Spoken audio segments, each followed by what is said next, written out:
Estamos de volta com o programa Manancial desta semana. Hoje estamos falando sobre Cristo, só em Cristo, esperança de dias melhores. Só em Cristo, esperança de dias melhores. Nós estamos aí às vésperas do Natal, de se comemorar em sociedade mais um aniversário do nascimento de Jesus Cristo, mais um aniversário da era cristã. Eu estava encerrando o bloco anterior, falando sobre a condição do homem decaída, e não obstante esta condição, Deus continua ainda amando o homem. Veja o que a Bíblia nos fala sobre a condição humana. O apóstolo Paulo escreve aos Romanos, capítulo 3, o verso de número 10, ele diz assim: como está escrito, não há um justo sequer. Verso 5, capítulo 5 e o verso 12 de Romanos. Capítulo 5 e o verso 12. Portanto, como por um homem entrou o pecado no mundo, e pelo pecado a morte, assim também a morte passou a todos os homens. Por isso é que todos pecaram.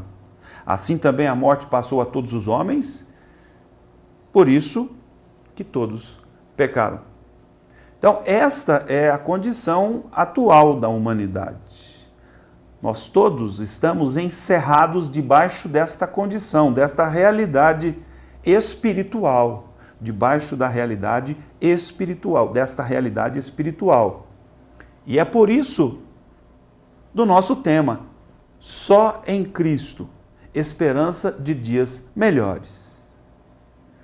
O homem pode até almejar e aí lutar, se esforçar, se aplicar, forjar situações terrenas, materiais, situações físicas que lhe tragam aparente melhora, ou uma vida de aparente melhora. Mas espiritualmente, a única saída e possibilidade de dias melhores para os homens, para o ser humano, só em Cristo Jesus. De acordo com o nosso texto lido aqui, de acordo com o que a Bíblia nos esclarece à medida em que vamos para estudar a Bíblia, examinar a Bíblia, aprender com a Bíblia, ser instruídos pela palavra de Deus. E sobre examinar as Escrituras, e sobre ser instruído pelas Escrituras, e sobre aprender as Escrituras, nós encontramos aqui um apelo muito amplo de uma parte a outra nas Escrituras com relação a isso. Por exemplo, um dado momento, Deus usa um dos profetas e diz que o seu povo perece por falta de conhecimento. Em outra ocasião, Jesus, já no Novo Testamento, questionado por alguns dos seus discípulos sobre uma mulher que teve 5 maridos, todos eles morreram, quando ela morrer, com quem ela iria se casar no reino dos céus, e ele diz: errais, não conhecendo as Escrituras e nem o poder de Deus. Em outro momento, Jesus nos diz assim em João capítulo 5 e o verso 39, examinai as Escrituras, porque vós cuidais ter nelas a vida eterna, e são elas que de mim testificam. Nestes dias, nós ouvimos muito falar sobre o nascimento do Salvador dos homens. E alguém imagina que simplesmente pelo fato de Jesus ter nascido, a ele já está assegurada a salvação. Alguém, por ignorância, imagina assim. Porque Jesus diz: examinai as Escrituras, porque vós cuidais ter nelas a vida eterna, e são elas que de mim testificam. Quando Jesus chama a atenção das pessoas que o indagam lá a respeito daquela mulher que, quando na eternidade, de quem seria esposa, ele diz: errais não conhecendo as Escrituras e nem o poder de Deus. Então não é o simples fato de Jesus ter nascido, não é da história linda que todos nós somos conhecedores, nasceu lá em Belém, da Judéia, em uma manjedoura entre animais, num estábulo, porque não havia lugar na hospedaria para Jesus, para José, Maria e Jesus que haveria de nascer, não é? Essa história linda de um nascimento humilde, uma condição humilde, não é? Todos nós temos o conhecimento desta história maravilhosa, mas o fato de Jesus ter nascido não me assegura a salvação. Para que eu seja salvo por Jesus Cristo, é necessário que eu tenha uma atitude em relação a isto. Que eu demonstre realmente reconhecer que Jesus nasceu e morreu para a minha salvação. E que então eu possa ter uma atitude de confissão diante dele e diante da sociedade, que ele é Senhor e Salvador da minha vida.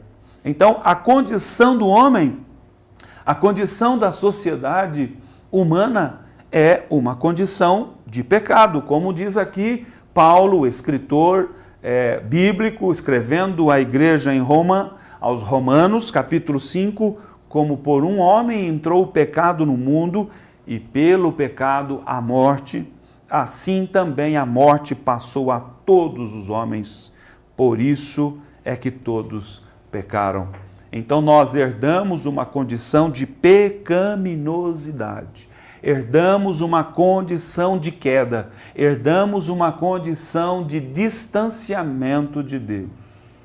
Pelo pecado, perdemos a comunhão com Deus. Nas palavras do profeta Isaías, o que nos separa de Deus são os nossos pecados, são as nossas transgressões. Ainda que Jesus tenha nascido, se nós permanecermos nesta condição, continuaremos distante de Deus, sem comunhão com o nosso Deus. A não ser que reconheçamos esta condição, confessemos esta situação, nos arrependamos disso, por uma ação do Espírito Santo que atua na nossa vida, nos fazendo assim compreender. Abandonemos esta condição, confessando a Cristo Jesus, e aí sim a nossa vida, a nossa história será outra. A nossa vida será agora uma nova vida. Uma nova pessoa, um novo ser será nascido por ação direta do Espírito Santo, e assim, verdadeiramente, poderemos desfrutar da comunhão com o nosso Deus, sermos restaurados à condição de filhos, sermos restaurados àquela condição inicial de comunhão com Deus. Nós oramos, falamos com Deus e Deus nos ouve. Quando o homem está em pecado, ele clama, mas ele não é ouvido, porque ele está longe, porque, de acordo com o profeta Isaías, os vossos pecados é que fazem separação entre vós e o vosso Deus, e que impedem de que as vossas orações sejam ouvidas diante de Deus. Quando nós lemos propriamente no início dos evangelhos, muito especialmente no Evangelho de Lucas, nós vemos ali a narrativa do momento em que Jesus estava por nascer. José e Maria vão para Belém e lá se instalam nesta manjedoura em função de não haver encontrado lugar em um lugar mais apropriado para o nascimento do Salvador. E ali na estrebaria, Jesus vem ao mundo, Maria dá a luz ao nosso amado Senhor e Salvador. No que Jesus ali está, não é? Acaba de nascer, diz as Escrituras que haviam nas campinas próximas ali, pastores apacentando os seus rebanhos, os seus animais, as suas ovelhas. E eles então recebem uma comitiva de anjos, trazendo esta boa nova, esta boa notícia, não é? Esta manifestação da graça de Deus, da boa vontade de Deus para com os homens. E aí a mensagem que aqueles anjos, aquela comitiva de anjos, traz para aqueles pastores que ali estavam apacentando, era a seguinte, aqui narrada pelo autor do Evangelho de Lucas, capítulo 2 e o verso de número 10, ele nos diz assim: e o anjo lhes disse: não temais, porque eis aqui vos trago novas de grande alegria, que será para todo o povo, que será para todas as pessoas. Pois na cidade de Davi vos nasceu hoje o Salvador, que é Cristo o Senhor. Verso 13. E no mesmo instante apareceu ali com o anjo uma multidão dos exércitos celestiais, louvando a Deus e dizendo, verso 14, glória a Deus nas alturas, paz na terra e boa vontade para com os homens. Esta escritura, este texto, esta narrativa bíblica demonstra exatamente o sentimento de Deus em relação ao ser humano, em relação a mim, em relação a você que me assiste, enfim, em relação a todas as pessoas que são descendentes de Adão. Não obstante o homem estar longe de Deus espiritualmente, não obstante o homem ter virado as costas para Deus pela prática da desobediência, pela prática constante e permanente do pecado, ainda assim, como eu disse lá atrás, Deus continua com a sua boa vontade em relação aos homens. Ainda assim, Deus está interessado na restauração espiritual do homem.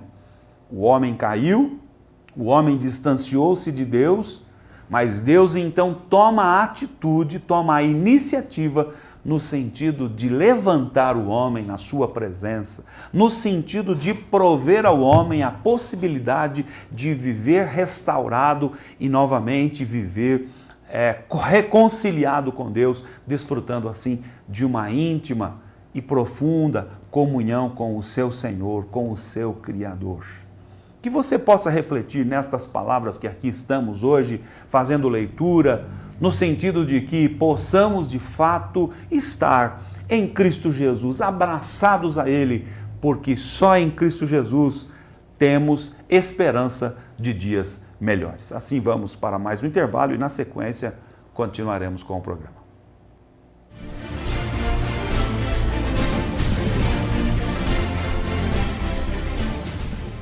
Se sua empresa precisa causar uma boa impressão, faça uma impressão de qualidade. Faça sua comunicação visual com a Ideato Acrílicos. Agora também com impressões em lonas, faixas, banners, adesivos, plotagens de veículos e muito mais. Comunicação visual é na Ideato Acrílicos. Hexágono Engenharia, contribuindo com o desenvolvimento dos seus negócios. A Hexágono